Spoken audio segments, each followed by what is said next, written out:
Through books and many personal accounts over the past 240 plus years, we have been made aware that transgender and gender non-conforming people have served in every war this nation has fought since the beginning of our country. However, service members who identify as transgender or gender non-conforming still have to remain hidden in order to keep serving their country.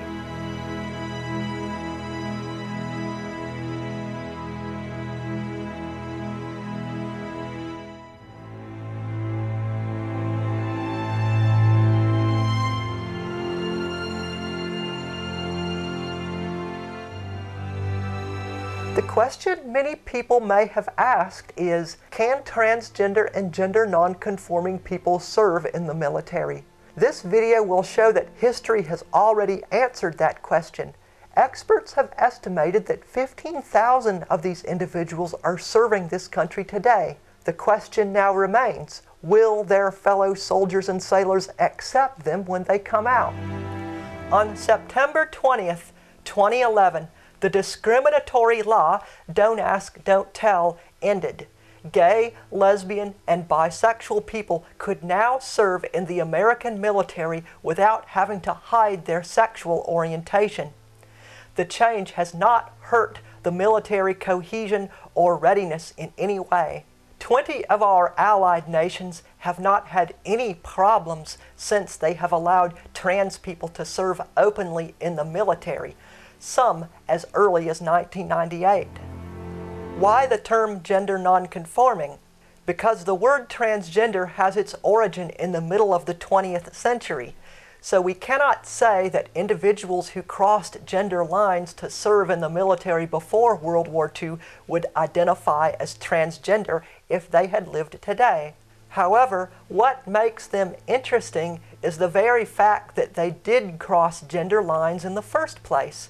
Some, like Albert Cashier, continued to live in a cross-gender role for the rest of their lives. Born in Plimpton, Massachusetts, Deborah Sampson became the first known gender non-conforming person to have served this country. Early in her life, her father went to sea only to abandon his family.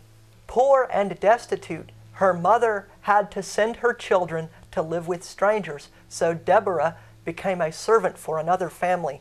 To finally become free, she joined the Continental Army as Robert Shirtliff in May of 1782 and served for 17 months. In later years, when people found out that Deborah served in the military dressed as a man, she received taunts and jeers and heard quotes from Deuteronomy 22:5 in the Bible, which says, "A woman must not wear men's clothing, nor a man wear woman's clothing." In spite of this, the U.S. Department of War issued her a pension in 1803. Later, the Army dubbed her America's First WAC, but those of us in the trans community may also consider her America's first gender non-conforming person to serve in the military. During the War of 1812, a young woman by the name of Lucy Brewer escaped forced prostitution in Boston, changed her name to George Blake, joined the Marines, and served on the USS Constitution for 17 months. She even dressed as a man occasionally after getting out of the military, and once challenged a man to a duel in order to defend a woman's honor. However, records and other accounts from the times discount her stories, and the Marines said she never served. She still lives on in folklore. The Civil War notably had over 400 women who served on either side as men, while many others took on the appearance of men to spy on the enemy.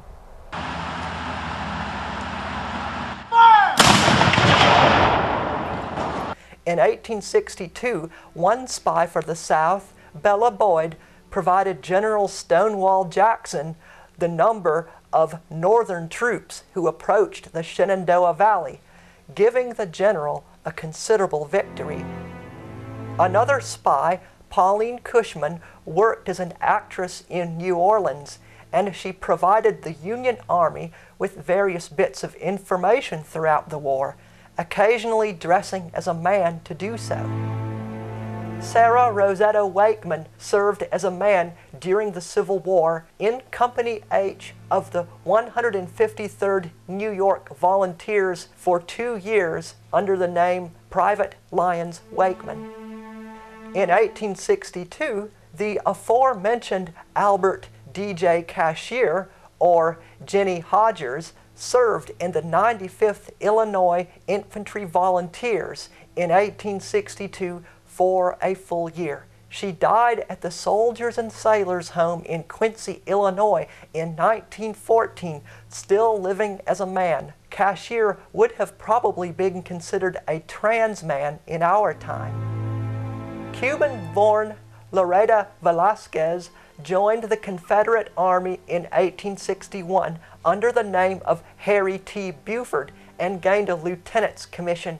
She became a member of the 21st Louisiana Infantry and even received temporary command when the company's senior officers died in battle. Later in the war, she became a spy for the South, sometimes as Mrs. Williams and sometimes as Harry T. Buford. She died in the 1870s. Canadian-born Sara Emma Edmonds joined Company C of the Union Army and served as Frank Thompson. She deserted in 1863, took back her female name, and worked as a nurse for the United States Christian Commission. Frances Cleland joined the Union Army in 1861 and served alongside her husband under the name Jack Williams. Her husband died by her side in 1862, but she continued to serve until 1863. She became wounded 3 times and was taken prisoner once.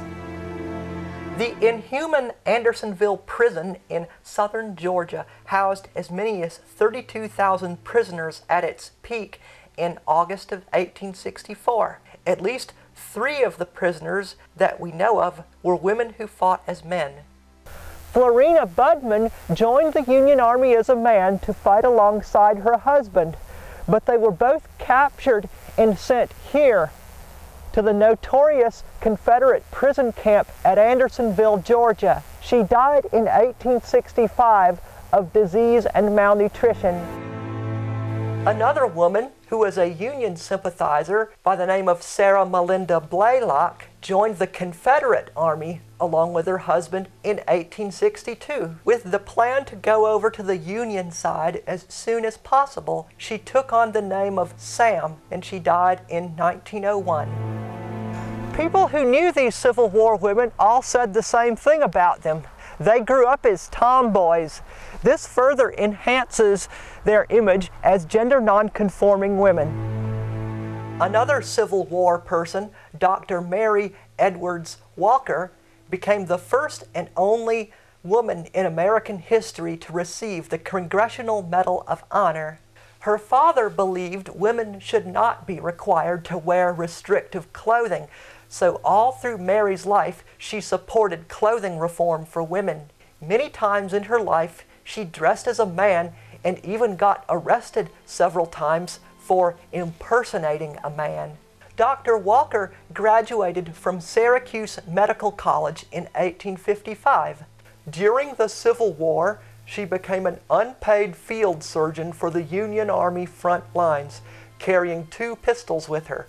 In 1863, the Army awarded her a commission as a contract acting assistant surgeon. On April 10, 1864, she was captured by Confederate troops and arrested as a spy. Then she was exchanged along with other Union doctors for Confederate doctors. President Andrew Johnson awarded Dr. Walker the Congressional Medal of Honor in 1865. However, in 1917, Congress changed the requirements to earn a Congressional Medal of Honor and asked Dr. Walker to return hers. She never did and kept her medal until she died in 1919. In 1977, President Carter reinstated Dr. Walker's Congressional Medal of Honor, and in 1982, the U.S. Postal Service issued a stamp with her picture on it, wearing a dress.